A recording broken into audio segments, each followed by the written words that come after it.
Namaskar and greetings to everybody on the sacred Mahalaya,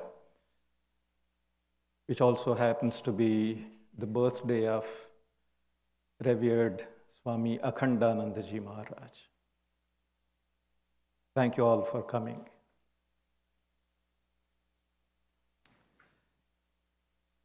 A couple of weeks ago, we had taken up for discussion the subject of strength, stability, and spirituality. The first part of the discussion focused on strength. And today, in the second part, we'll be focusing on stability. Swami Yatishwaranandaji Maharaj, the author of the well-known book, Meditation and Spiritual Life, he used to say,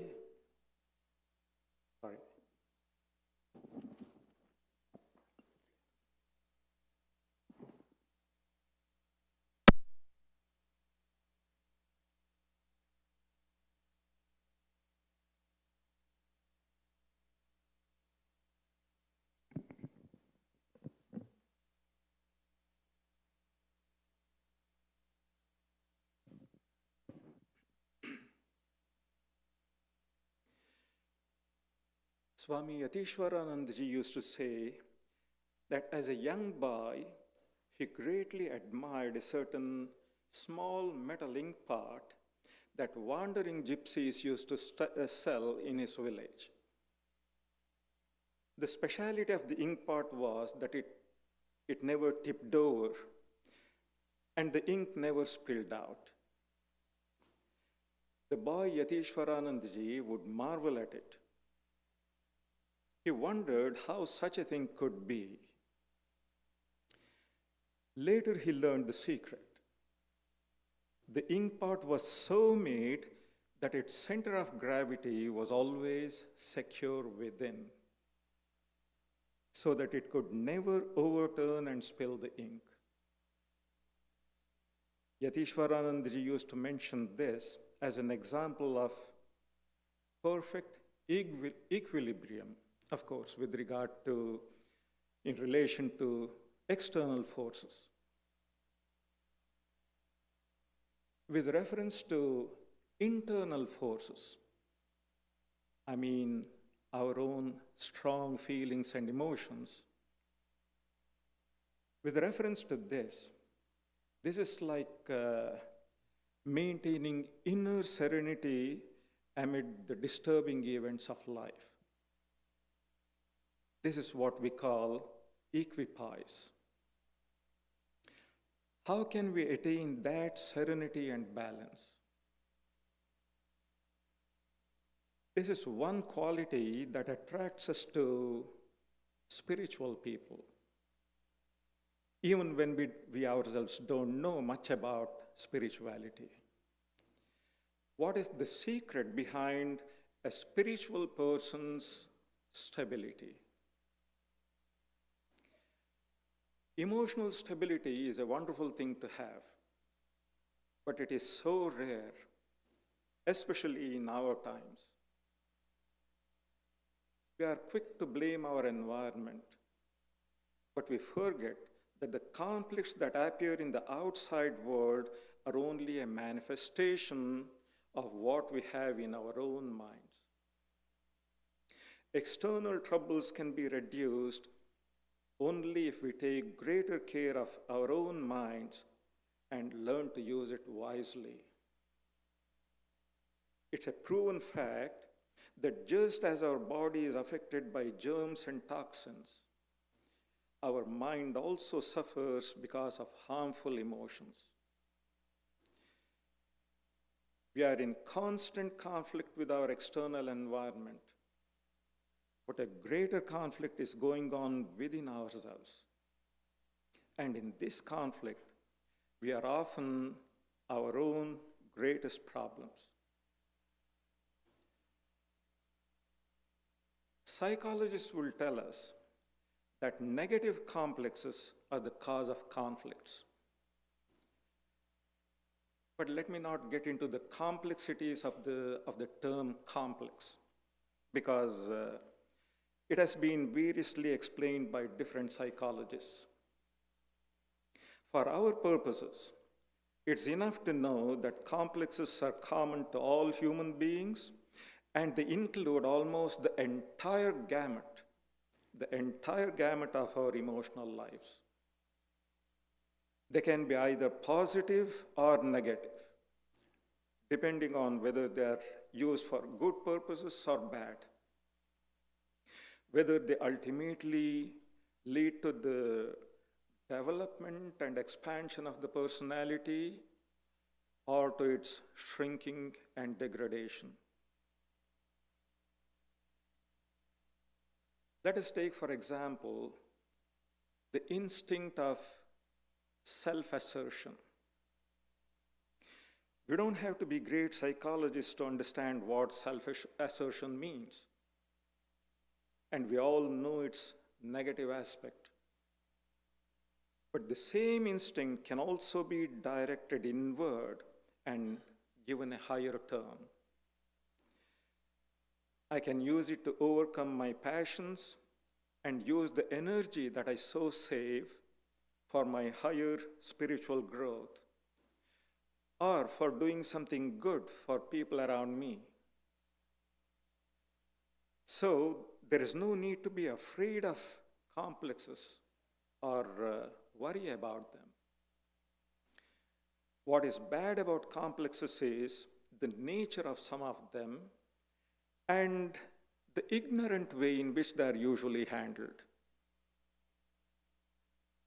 It doesn't help much to ignore or avoid or repress complexes. Nor does free expression of emotions help, whether they are good or bad.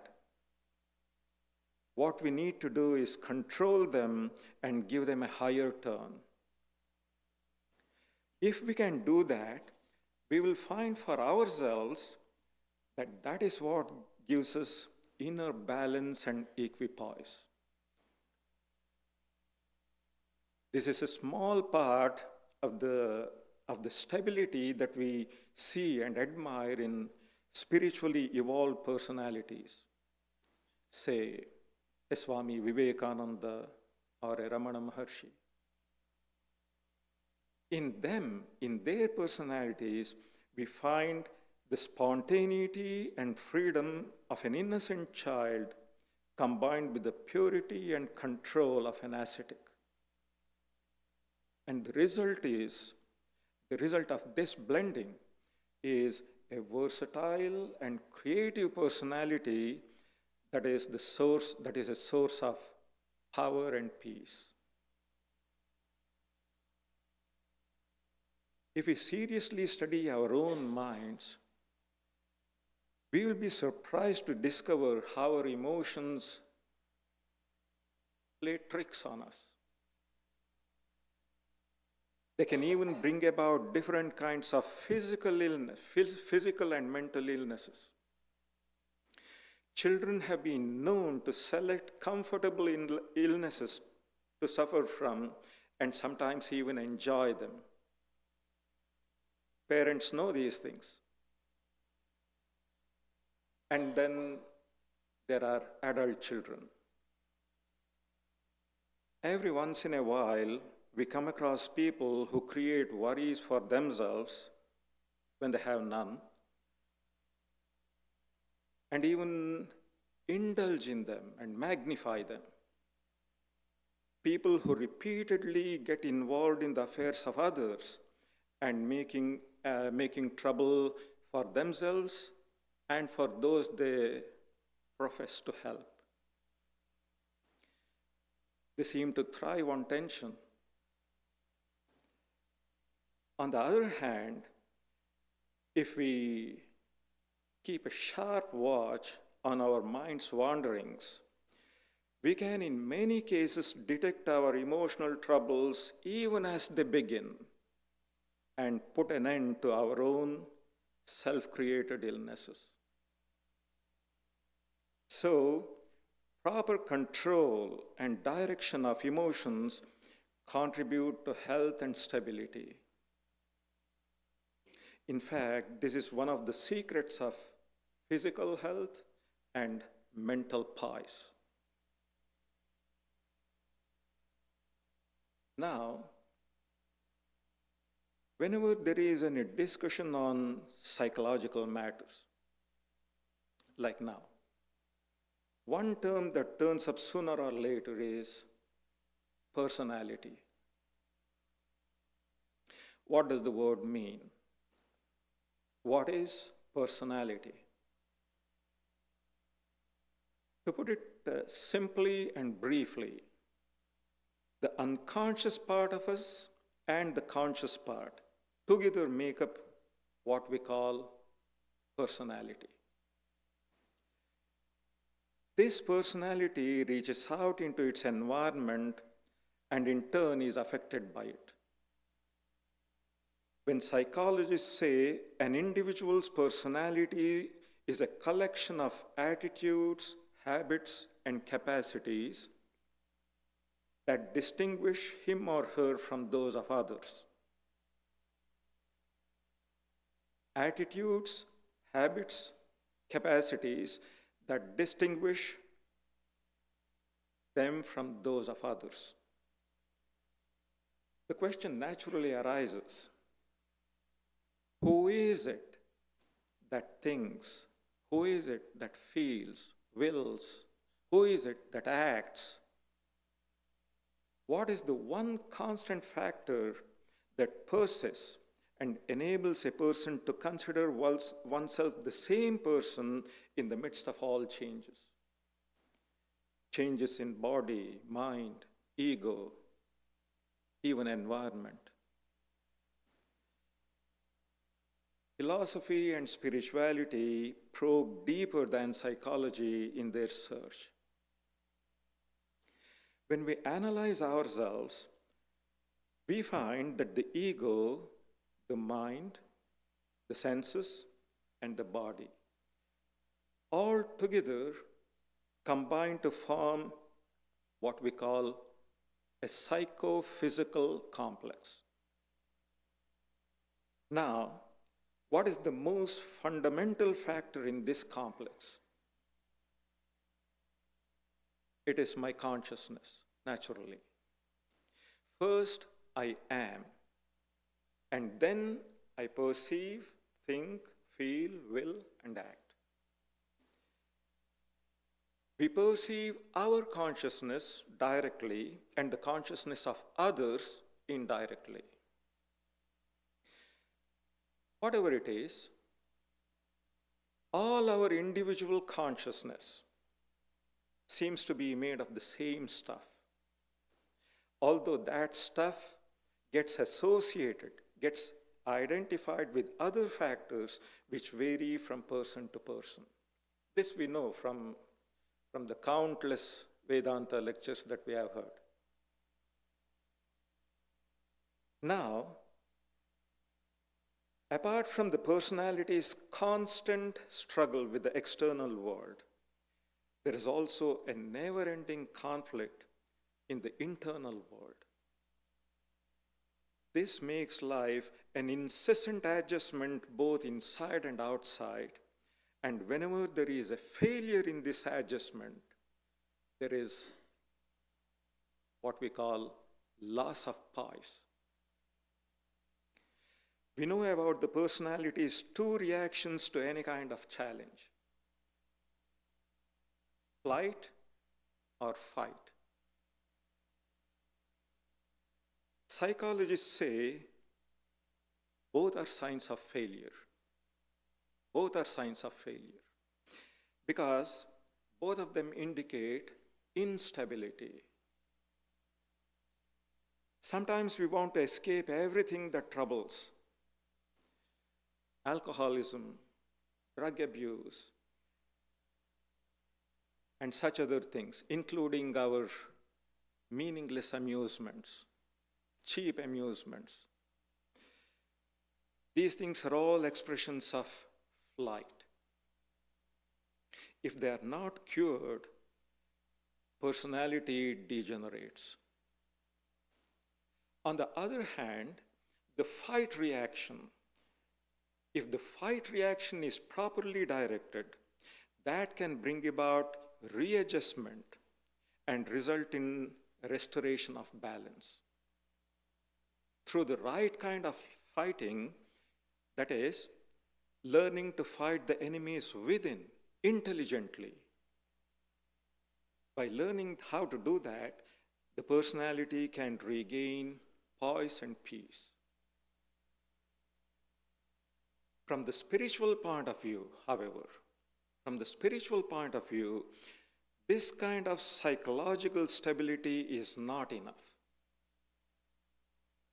because it is still egocentric. Egocentric poise at the mere psychological level can break down, has been known to break down under prolonged severe stress.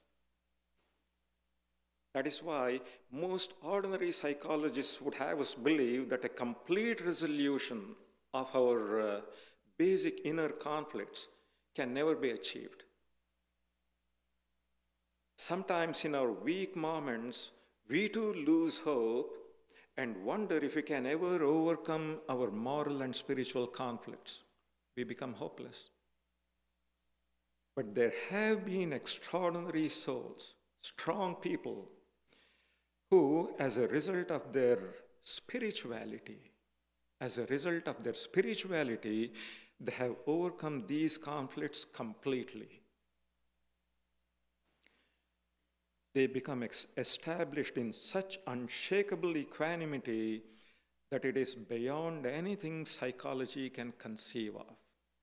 I just mentioned two examples of such cases of stability, Swamiji and Ramana Maharshi. So, what is this spiritual consciousness? Let us consider this for a moment. Let us just think, is it possible for us to have the idea of individuality, the consciousness that we are individuals, without having at least a vague, indefinite idea of infinity or universal consciousness? No. Because it is not logically possible. The individual and the universal are correlated. We can't think of the one without thinking of the other. Now, what to us is a logical necessity is for sages and mystics like Swamiji and Ramana Maharshi. For such souls, it is a fact of experience. For them, individual consciousness is only a partial expression of the universal consciousness. And this awareness makes them cosmocentric instead of egocentric. Powerful spiritual personalities can even make others feel this cosmic consciousness. They can transmit this to others, like Sri Ramakrishna did to young Narendranath.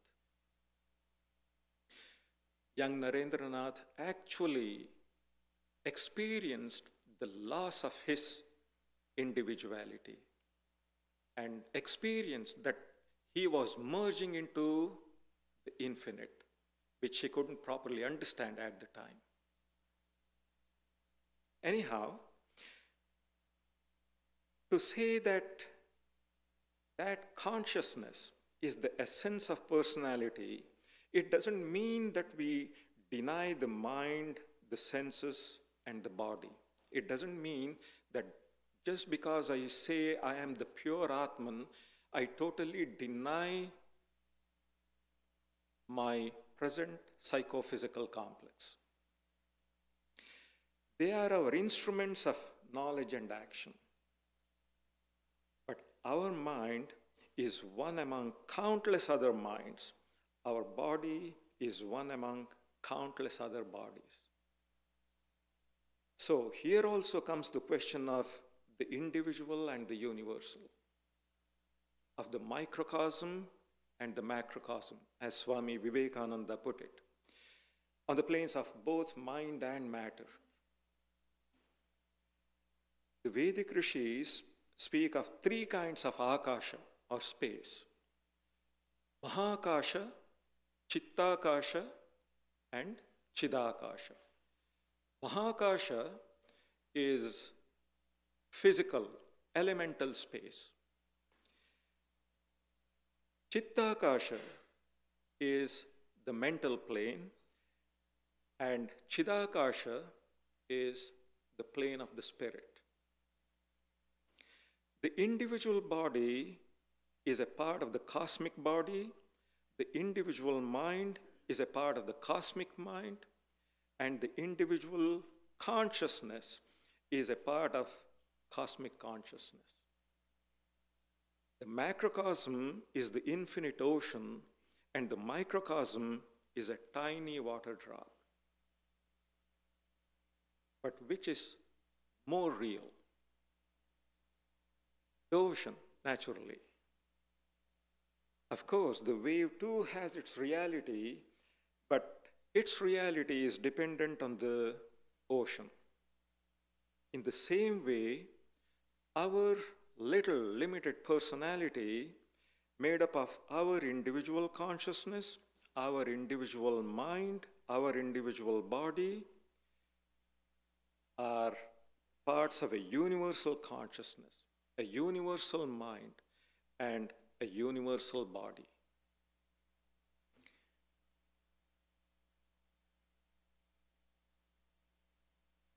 Those who have read the Purusha Sukta can imagine this more easily.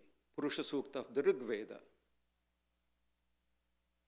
The conception of the cosmic being out of whom all individual beings and things have emerged and in whom they all exist. That vast, great being encompasses this whole cosmos and at the same time transcends it. So, what I'm trying to say is, in order to properly and fully understand the individual, we must know something of the universal also. We can get a correct idea of the individual being only in the background of the universal. We can understand the individual personality only in the background of the cosmic personality. From the spiritual perspective, a human being is basically a spiritual being. Our personality is made up of not only body and mind, but also of spirit. In fact, it is the spirit that holds together the mind, the senses, and the body. And behind this individual spirit, there is the Supreme Spirit, which we call God or Brahman. Established in this lofty spiritual consciousness, a Buddha or a Christ or a Ramakrishna can smile at the suffering and temptations that we people experience. To them, even death was a passage to immortality. But this attitude is not possible for psychologically conditioned people or even to ordinary spiritual people like us. The stability which even partially enlightened souls attain is much higher than what psychology promises. No doubt, psychology can be of valuable service. It has its own value as a scientific technique. But spirituality goes much farther and achieves results far beyond the scope of psychology. Let us see how. One of modern psychology's important contributions to human well-being, is its concept of integration of personality. With the discovery of the unconscious, psychologists have shown that the common person knows very little about the depths of their own mind. The conscious mind usually remains cut off from the unconscious mind. It doesn't even have an inkling that it is actually dominated by the unconscious.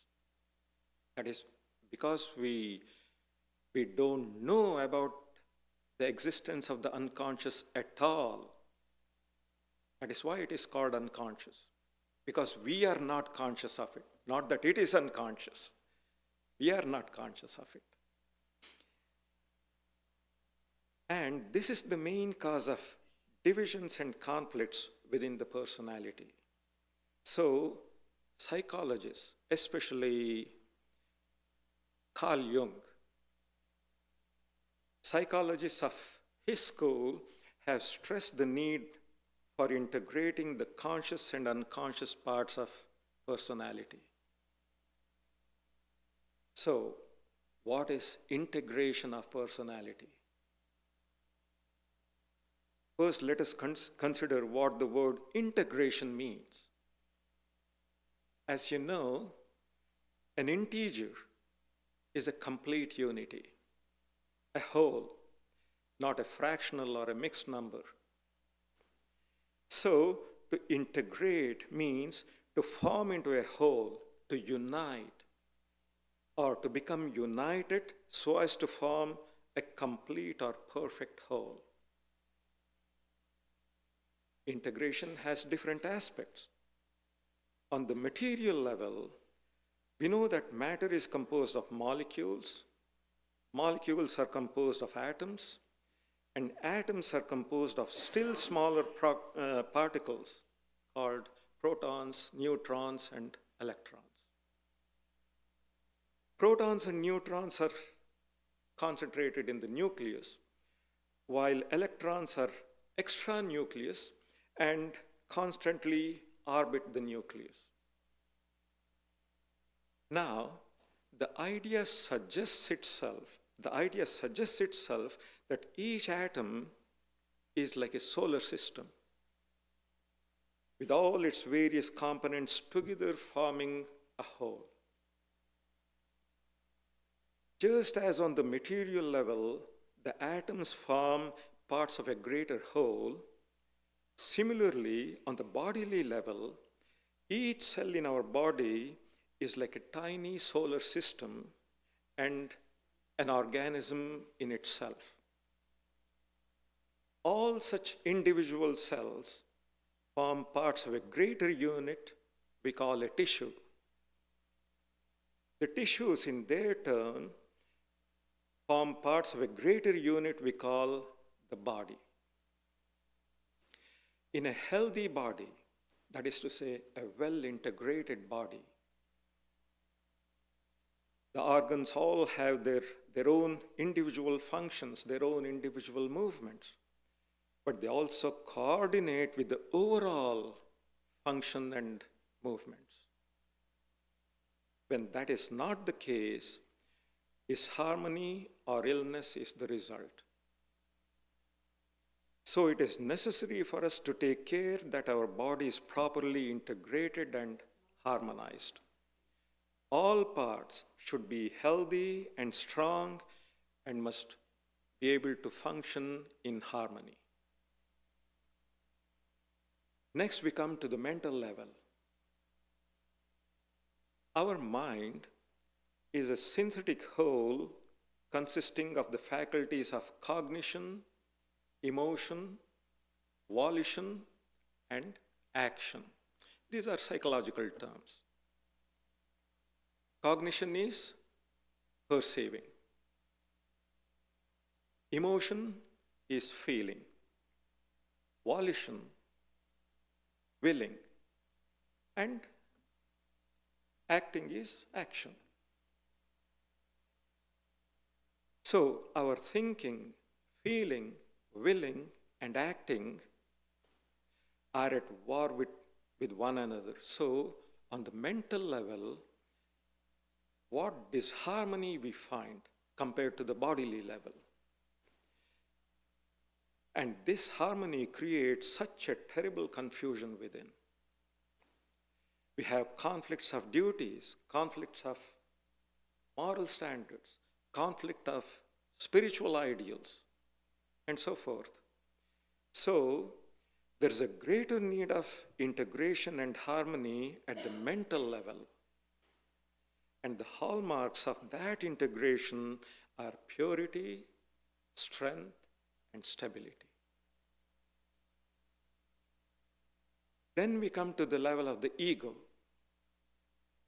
We all know how perverse, how mischievous the ego is, how it is constantly shifting its center of gravity, now identifying itself with the outside objects, the next moment with the body, and then with the senses or the mind. It is just crazy. And if it is not properly governed, it can go to pieces at any time.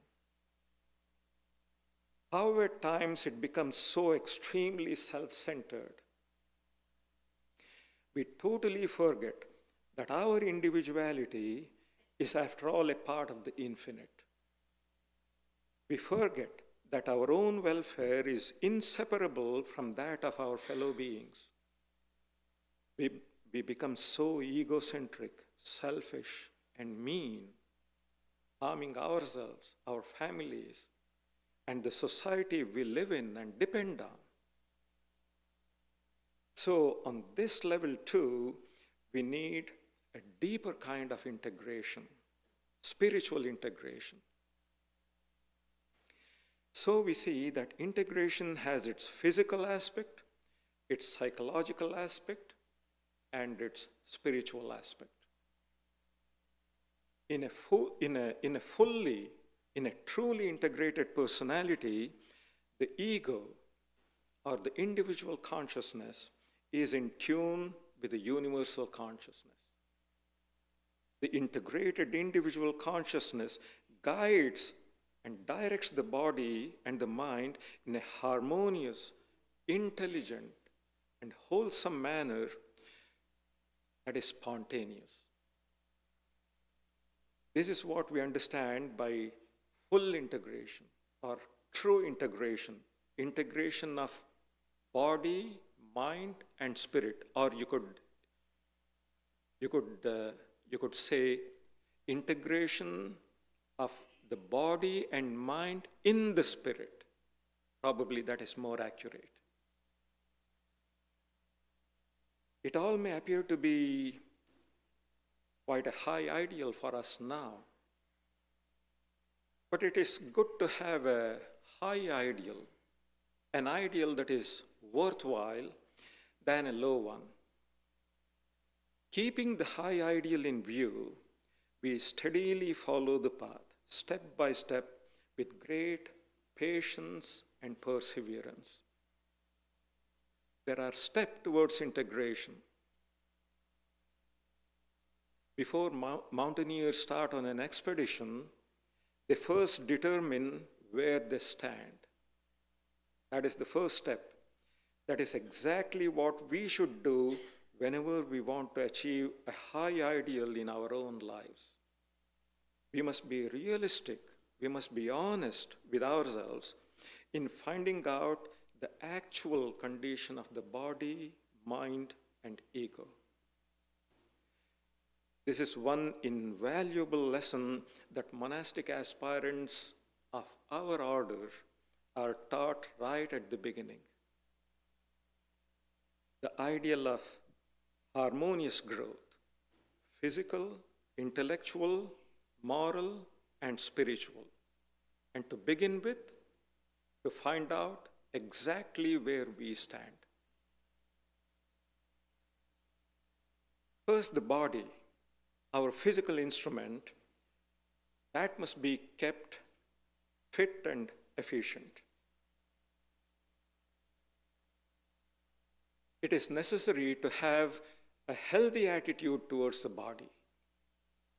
It is neither an instrument of sense gratification, nor a mass of filth to be hated or abhorred. The body is primarily a temple of the divine spirit. And as such, it must be kept clean, pure, and strong. It must be nourished with pure food that brings energy, strength, health, and cheerfulness.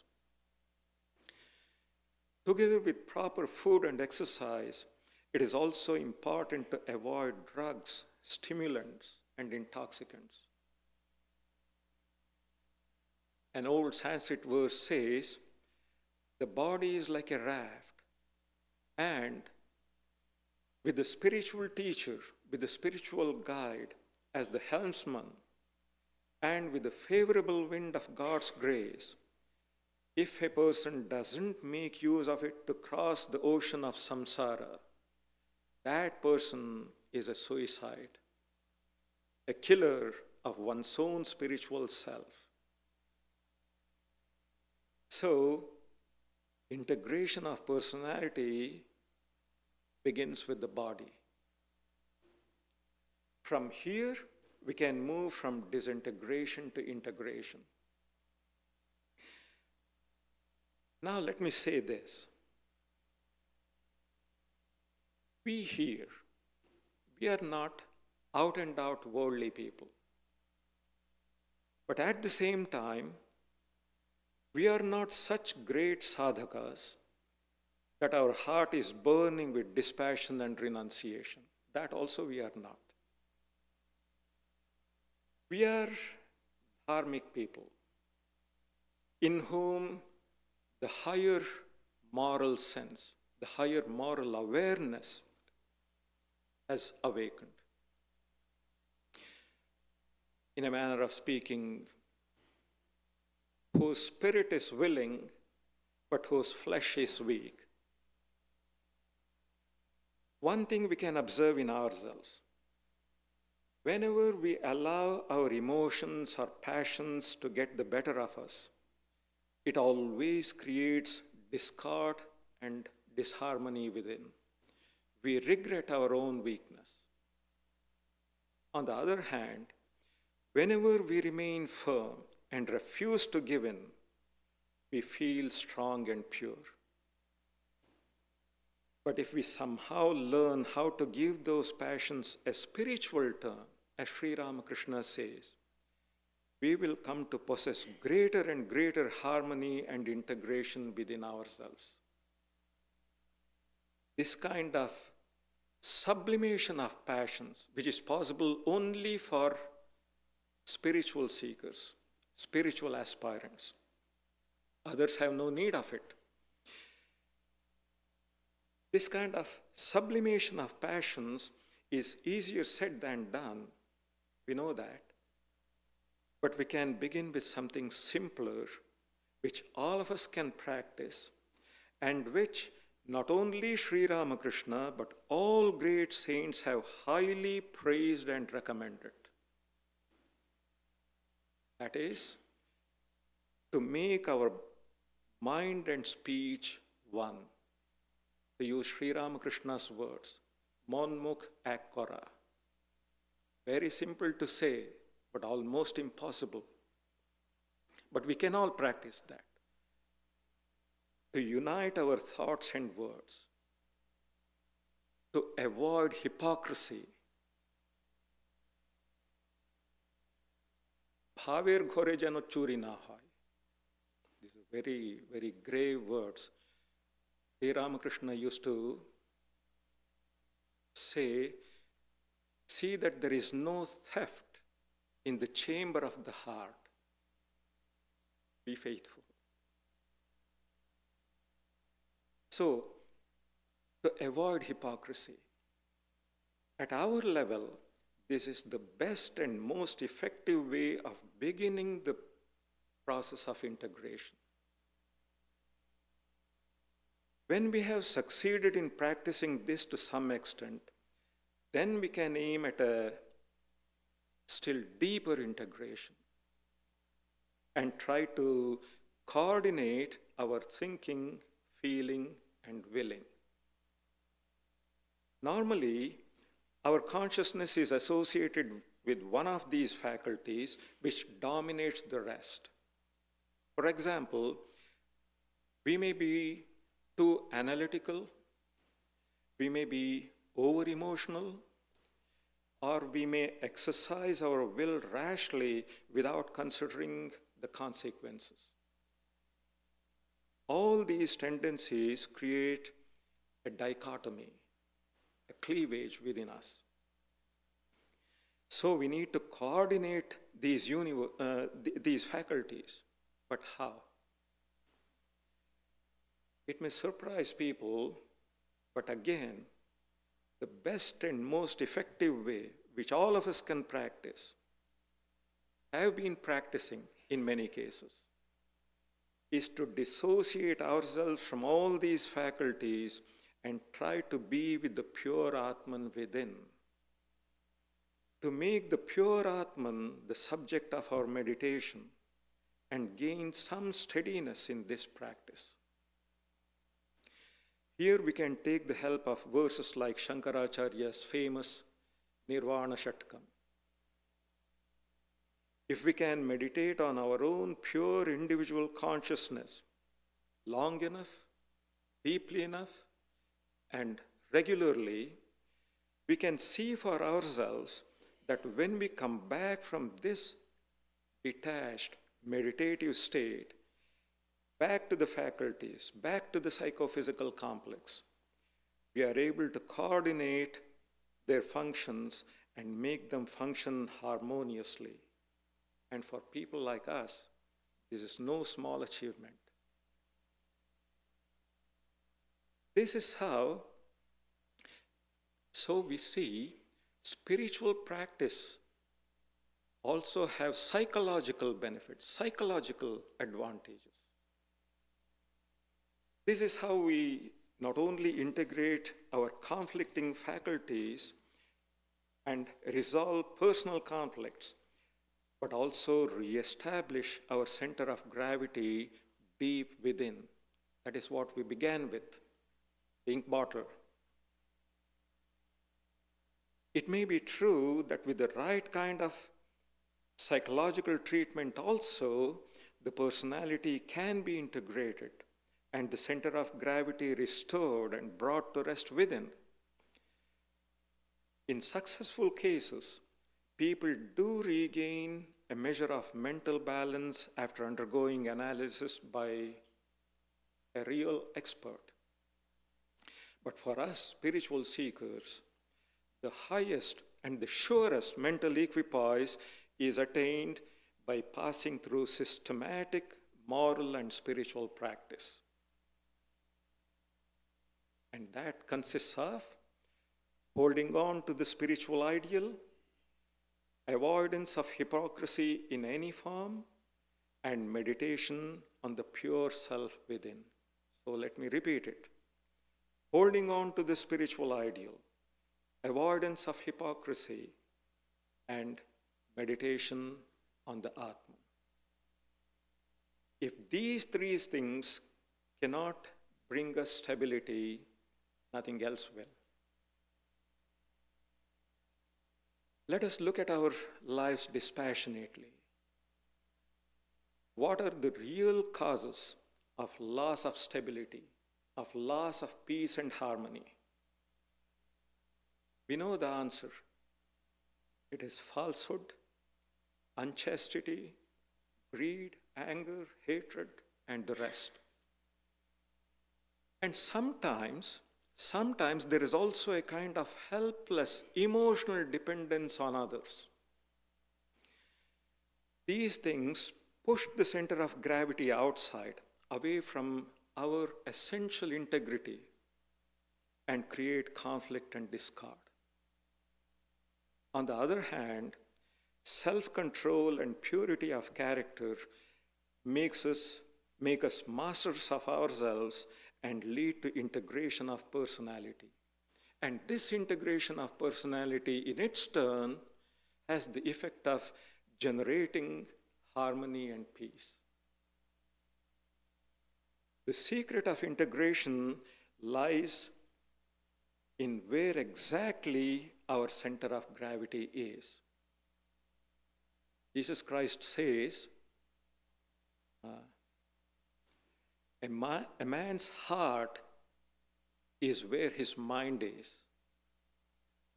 A man's heart, his center of gravity, is where his mind is.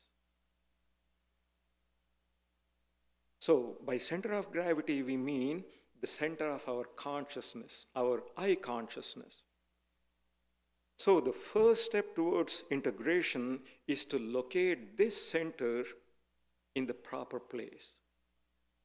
Are other people my center of consciousness? Then my center of gravity lies solely outside of me. And I am upset by their attitudes and responses. Or it may be that my own body and emotions are my center of consciousness.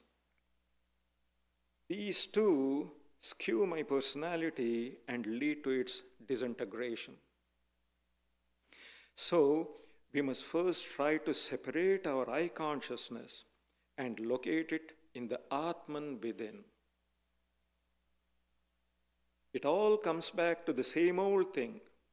We must learn to discriminate between the seer and the seen. Know that we are different from our. We are different from our feelings and emotions.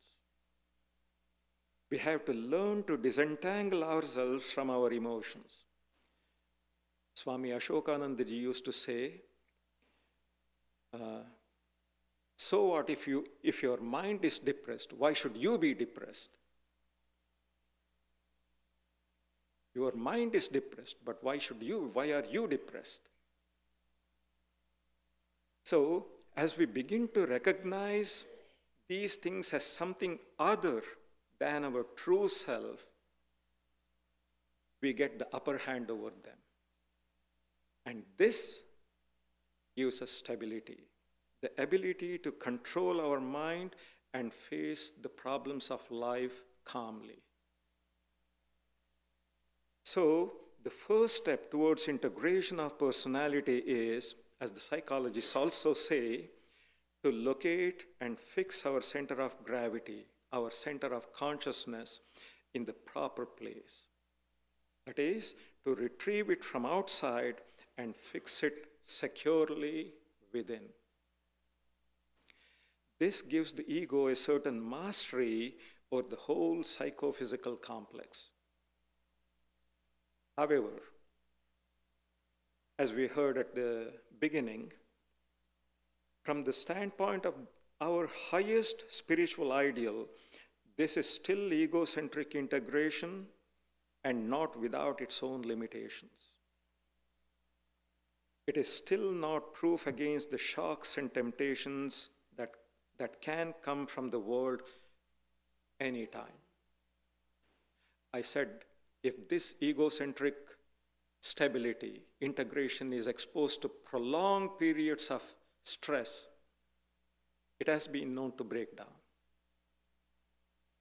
So, to be able to withstand all those challenges that can come anytime from the world, we need to strive for the highest integration, spiritual integration. So the next step is to connect this center of consciousness that we call the individual self or the ego with the universal self or God.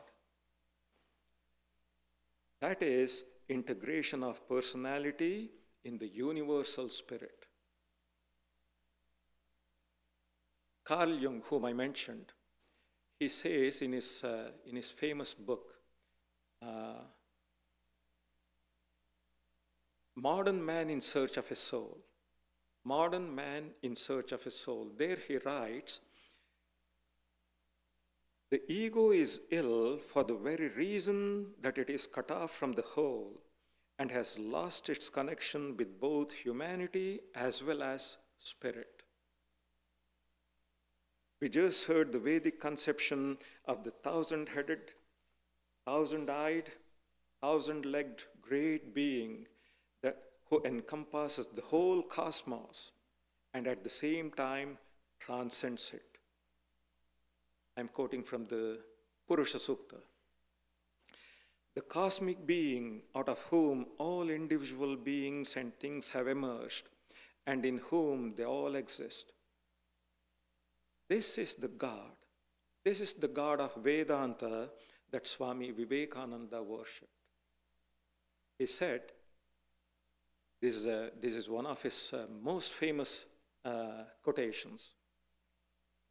May I be born again and again and suffer thousands of miseries so that I may worship the only God that exists, the only God I believe in, the sum total of all souls, and above all, my God the wicked, my God the miserable, my God the poor of all races, of all species, is the special object of my worship. So this is the universal self. This is the God of Vedanta, the only true God. How are we to bring the ego in touch with this universal? Not only with the help of prayer, worship, and meditation, but also through selfless service. Selfless service to humanity in the true spirit of worship of God. It's a proven psychological fact that selfless people enjoy fulfillment and peace of a far higher, superior type. The quality of selflessness itself has the power to bring about integration of personality at the spiritual level. So, our spiritual practice, prayer, worship, meditation, and service, all together can create such a harmonious state within us, such a music in our soul, that we just forget our little personality, our little ego, our individual consciousness.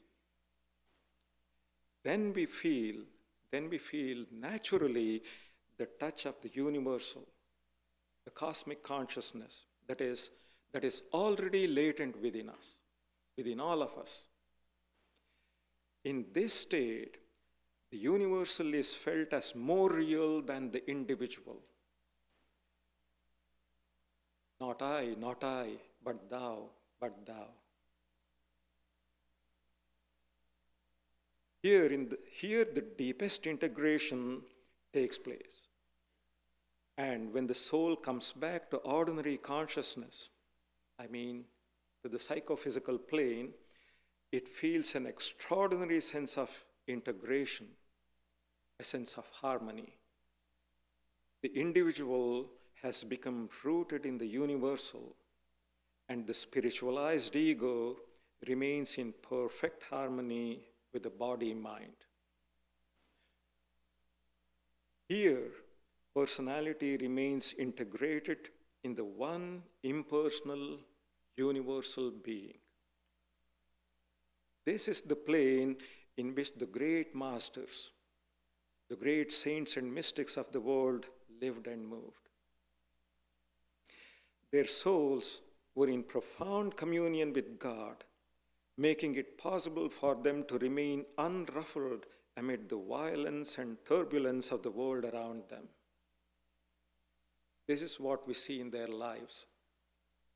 Through their profound spirituality, they achieved such great inner poise, such tremendous stability, that they were unshakable, they were unbreakable in the face of exceedingly challenging situations. Our own simple, modest Holy Mother Sri Sharada Devi is the highest and best, a shining example of this.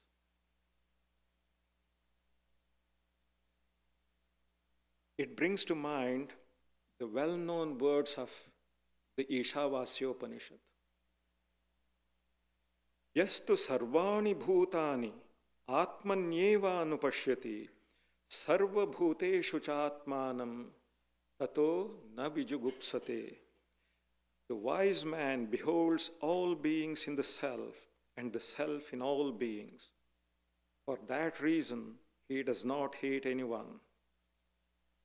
Then, yasmin sarvani bhutani atmaiva bhut vijanataha tatra ko moha kashoka ekatvam anupashyataha.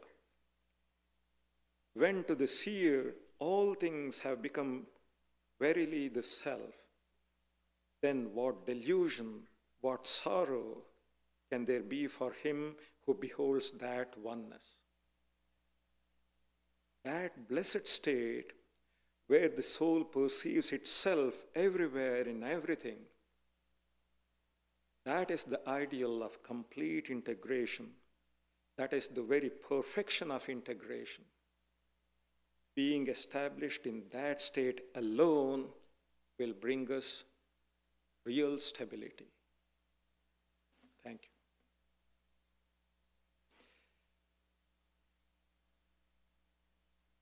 Now, I have a couple of short announcements to make. Today is Mahalaya Amavasya and the beginning of the Devi Paksha. And this announcement is mainly for newcomers here. It's a custom of many, many years among the devotees of our ashram to chant the mantra Jai Shri Durga starting from today until Vijayadashami. And Swami Swahanandaji started this tradition of encouraging people to take part in it. So we have placed a list like this. You can just enter your names and how many repetitions of that mantra you would make, if you feel like it. So it's a total for 10 days, starting from today until Vijayadashami. Jai Shri Durga. And as most of you know, next Saturday evening after Arati at 7:30, we are having a musical concert by this well-known sitarist, Anupama Bhagavat. And she will be accompanied on the tabla by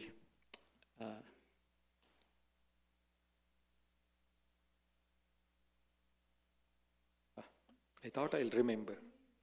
Anirudh Changakoti, yes. Anupama Bhagavat accompanied by Anirudh Changakoti on the tabla. Please take part in it. And the next day, that is next Sunday morning at 10:30, we will have this Durga Puja, special puja with 16 offerings. You're all most heartily welcome to take part in this. And now I invite, we are going to have one closing song.